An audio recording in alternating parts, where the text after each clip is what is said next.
بسم اللہ الرحمن الرحیم ثم لما فرغ المصنف عن بیان التکرار وعدمه شرع فی تقسیم الوجوب فقال، اور جب صاحب منار رحمت اللہ تعالی علیہ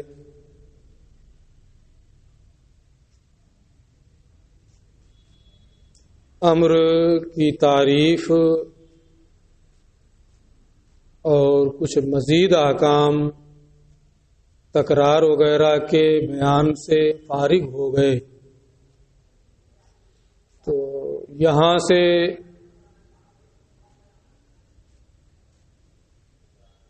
وہ امر کا جو حکم ہے یعنی وجوب، حکم امر کیا ہے؟ وجوب امر سے کیا ثابت ہوتا ہے؟ وجوب۔ تو یہاں سے حکم امر یعنی وجوب کی تقسیم کا بیان شروع کر رہے ہیں۔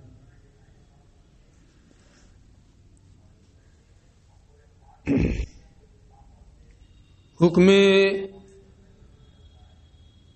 امر یعنی وجوب کی دو قسمیں ہیں،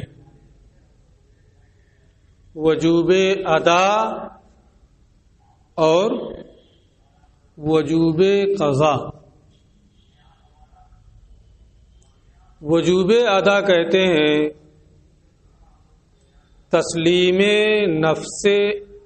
تسلیم عین واجب بالامر، امر سے جو چیز ثابت ہوئی ہے بعین ہی اسی کو سپرد کرنا، یہ کیا ہے؟ وجوب ادا۔ اور وجوب قضا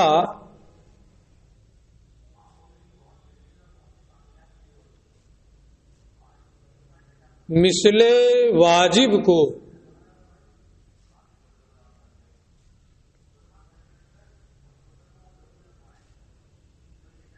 امر کے ذریعے سے جو واجب ہوا ہے اس کے مثل کو اپنے پاس سے سپرد کرنا، تسلیم مثل الواجب بالامر من عندی، واجب کے ذریعے امر کے ذریعے سے جو واجب ہوا ہے اس کے مثل کو اپنے پاس سے سپرد کرنا،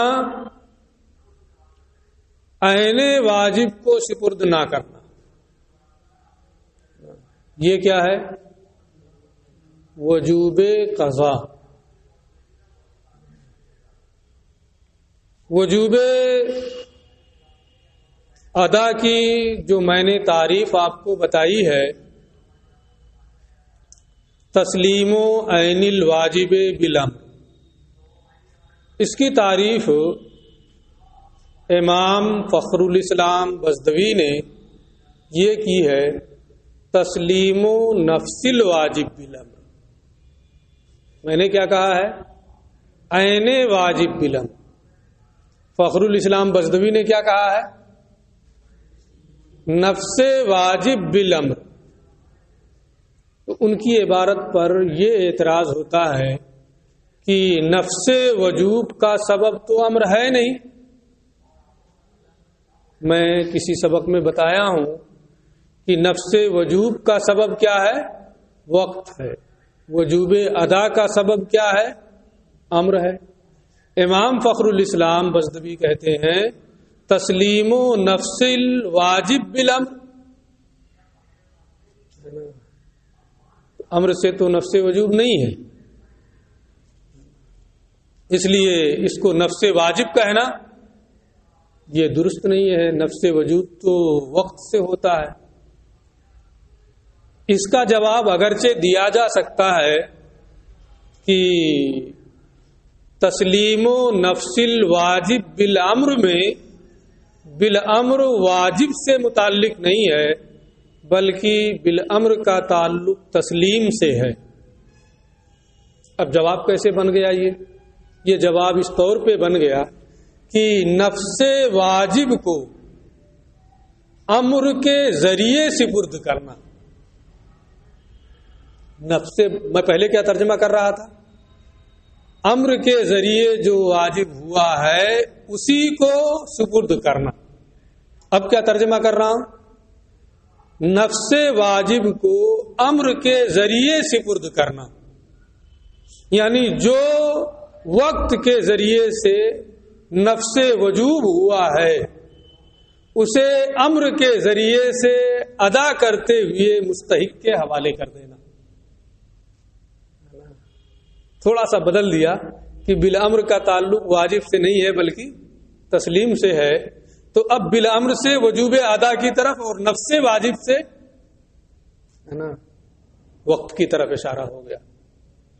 واجب سے اگر بالامر کو متعلق مانیں گے تو اعتراض ہوگا، ہے نا، تسلیم سے مانیں گے تو کوئی اعتراض نہیں ہوگا۔ تو امام فخر الاسلام بزدوی کی بات بھی اپنی جگہ صحیح ہے، بس یہ ہے کہ بالامر کا تعلق ان کی عبارت میں تسلیم سے ماننا پڑے گا۔ ٹھیک ہے، اب اخیر میں چل کر کے ملا احمد جیون نے یہ فرمایا ہے کہ بہرحال اعتراض تو ہوا فخر الاسلام بزدوی کی تعریف پر، اگرچہ جواب ممکن ہے، اس لیے صاحب منار نے نفس واجب کو بظاہر جس سے اعتراض ہو رہا تھا اس کو بدل دیا، عین واجب کر دیا اور تعریف کی ہوا تسلیم و عین الواجب بالامر، تاکہ اس طرف ذہن ہی نہ جائے کہ وقت سے نفس وجوب ہوا ہے، امر سے تو ہوا نہیں ہے نفس وجوب، ہے نا، اس لیے یہ تعریف درست نہیں ہے نا۔ اس مقصد کے پیش نظر انہوں نے نفس کو عین سے بدل دیا۔ پھر ایک اور بحث انہوں نے کی ہے کہ چاہے نفس واجب کا لفظ استعمال کریں یا عین واجب کا لفظ استعمال کریں، دونوں سے کنایتاً مراد یہ ہے کہ جو وقت اس کے لیے مقرر ہے، معین ہے، اسی وقت میں اسے مستحق کے حوالے کر دیا جائے۔ جیسے ظہر کا ایک وقت ہے جو، اور آج ہی کا وقت جو آئے گا، یہ اس کے لیے شارع کی جانب سے، عامر کی جانب سے مقرر ہے، تو اس کے مقررہ وقت میں، معین وقت میں اسے اس کے مستحق کے حوالے کر دیا جائے، یہ نفس واجب اور عین واجب دونوں سے یہی مراد ہے نا۔ جب وقت کے اندر سپرد کرنے کا معنی یہ مراد ہے کنایتاً نفس واجب اور عین واجب سے، تو کیا تعریف میں یہ کہنا پڑے گا کہ ہوا تسلیم و عین الواجب بالامر فی وقت ہی کی قید بڑھانے کی ضرورت ہے؟ جب نفس واجب عین واجب دونوں سے کنایتاً مراد یہ ہے کہ وقت میں ادا کرنا ہے نا، تو پھر بھی وقت ہی کے قید بڑھانے کی کوئی حاجت تو ہے نہیں۔ ایسے ہی ایک چیز اور ہے کہ نفس عین واجب کو امر کے ذریعے جو واجب ہوا ہے بے نہیں اسی کو سپرد کرنا، تو یہ تو ہوا کہ سپرد کرنا، کس کو سپرد کرنا ہے یہ بھی ہو گیا ہے نا، بے نہیں امر سے جو واجب ہوا ہے اسے سپرد کرنا، کیا سپرد کریں گے وہ تو ہو گیا، لیکن کسے سپرد کریں گے یہ نہیں ہوا۔ اس کے لیے بعض لوگوں نے یہ قید بڑھائی ہے، ہوا تسلیم عین الواجب بالامر فی وقت ہی الی مستحق ہی، یہ کہتے ہیں اس قید کی بھی کوئی ضرورت نہیں، کیونکہ مستحق امر کا لفظ آیا ہے نا، تو جو عامر ہوگا وہی مستحق ہوگا، تو امر کا لفظ یہ دلالت کر رہا ہے کہ عامر ہی حقدار ہے اور اسی کے حوالے کرنا ہے نا، اس لیے الی مستحق ہی کی قید کی بھی کوئی ضرورت نہیں ہے. یہ بات ہو گئی. ایک چیز اور انہوں نے ذکر کی ہے کہ نماز پڑھنا، روزہ رکھنا، یہ سب افعال کے قبیل سے ہے، اور افعال آراز ہوتے ہیں. آراز 2 زمانے تک باقی نہیں رہتا ہے. ہدایت الحکمت پوری کتاب آپ پڑھ چکے ہیں، ہے نا. آراز کے لیے بقا نہیں، عرض باقی رہتا ہے. پڑھے ہو نا عرض کی قسمیں، سب پوری تفصیل پڑھ چکے ہو اس میں، ہے نا. جوہر، عرض، ہے نا. مجھے تو ان چیزوں سے اتنا تعلق نہیں ہے، لیکن آپ ابھی جلدی جلدی پڑھے ہیں تو آپ کو سب معلوم ہوگا. اتنا بہرحال معلوم ہے کہ عرض باقی نہیں رہتا. تو اور جب کوئی چیز جوہر ہو تو اس کو تو کسی کے حوالے کیا جائے گا. یہ موبائل ہے، ہم نے آپ کو دے دیا، ہم بول رہے ہیں، یہ آواز نکل رہی ہے، اسے آپ کے حوالے کر دیں، ہو پائے گا؟ آراز کو ایک جگہ سے دوسری جگہ منتقل ہی نہیں کیا جا سکتا ہے. تو یہ افعال تو آراز کے قبیل سے ہے، اس کی تسلیم کا کیا معنی ہے نا؟ تو انہوں نے یہ کہا کہ یہاں تسلیم کا یہ معنی نہیں ہے کہ اس کو اٹھا کر کے دے دیا جائے، بلکہ اس کا معنی ہے اخراجہ من العدم الی الوجود، عدم سے وجود میں لانا، وقت کے اندر عدم سے وجود میں لانا. اس لیے یہ کہنا کہ یہ عرض ہے، اس کو تو دیا ہی نہیں جا سکتا ہے، یہ سب ہے نا کی ضرورت نہیں پڑے گی. یہ پوری گفتگو جو انہوں نے وجوب ادا سے متعلق کی ہے وہ ہے. اس کے بعد وجوب قضا سے متعلق گفتگو کی ہے کہ قضا کہتے ہیں تسلیم مثل واجب بالامر. تاریخ میں بتا چکا ہوں پہلے ہی.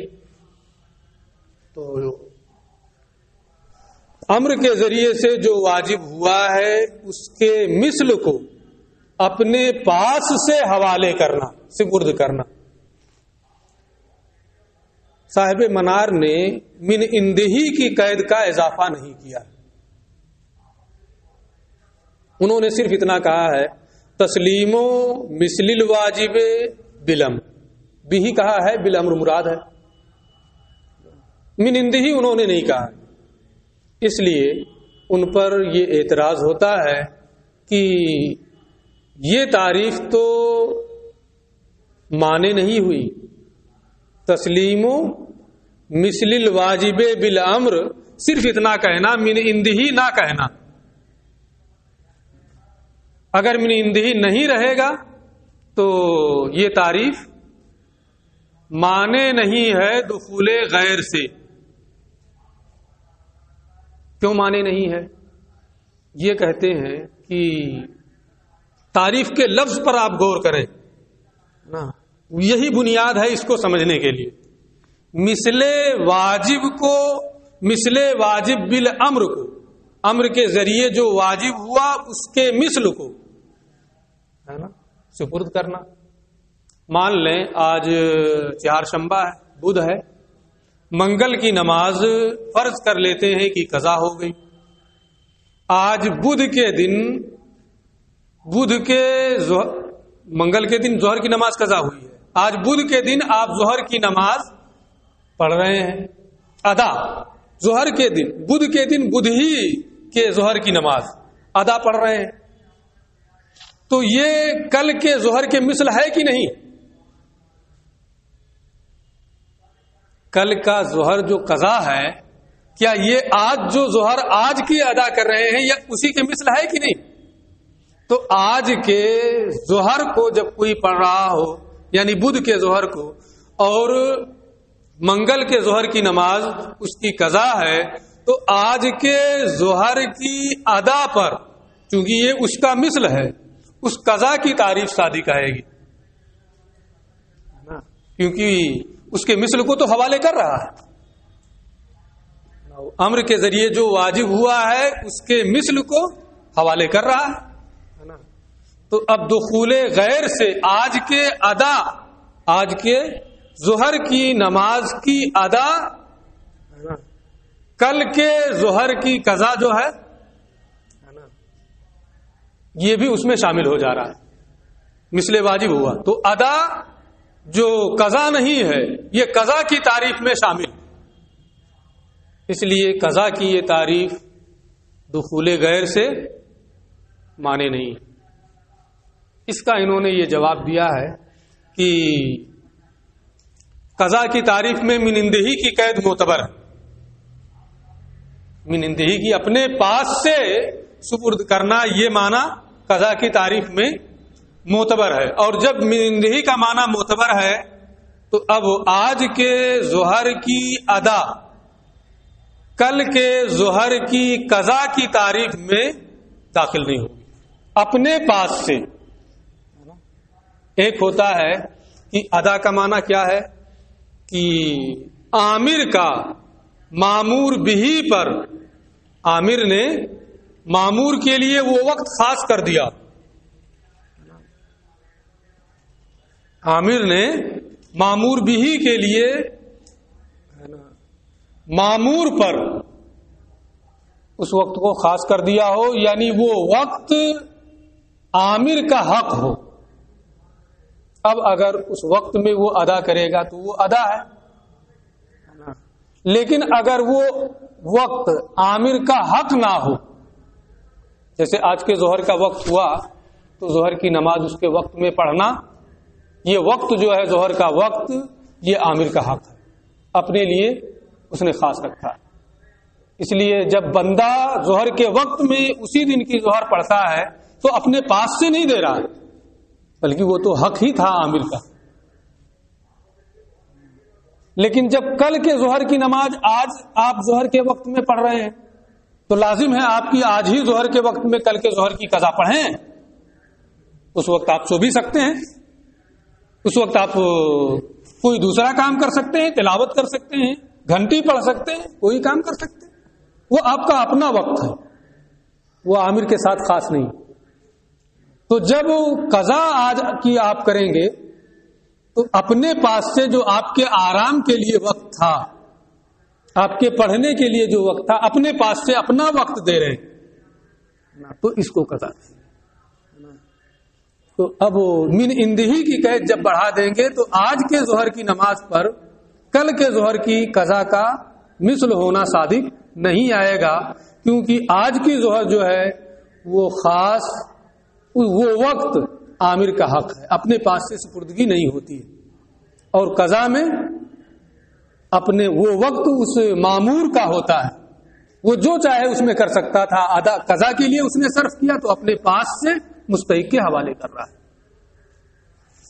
پھر انہوں نے یہ کہا جب اتنی ضروری یہ قید تھی تو ذکر کیوں نہیں کیا؟ کہہ رہے ہیں کہ ذکر تو کیا ہے، کہاں ذکر ہے؟ صاف صاف کہا ہے تسلیم مثل الواجب بالامر، ہے نا۔ تو کہتے ہیں ایک تو یہ کہ بہت مشہور ہے من بعدہ من اندہی کی قید، اتنی مشہور ہے کہ ذکر کریں نہ کریں برابر ہے، کچھ چیزوں کو شہرت کی بنیاد پر ترک کر دیا جاتا ہے، اس لیے چھوڑ دیا۔ ہر کوئی یہی سمجھے گا کہ من اندہی کا معنی یہاں معتبر ہے۔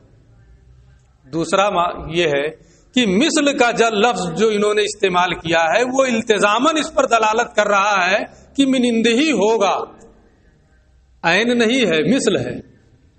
جب مثل دے گا تو اپنے پاس سے دے گا نا۔ آپ کا موبائل ہم نے ضائع کر دیا، سمندر میں پھینک دیا، توڑ پھوڑ دیا، اب جب اس کو آپ کہیں گے عین دے پاؤں گا، میں مثل دوں گا نا۔ مثل کا مطلب کیا ہوا؟ اپنے پاس سے اب دے رہا ہوں۔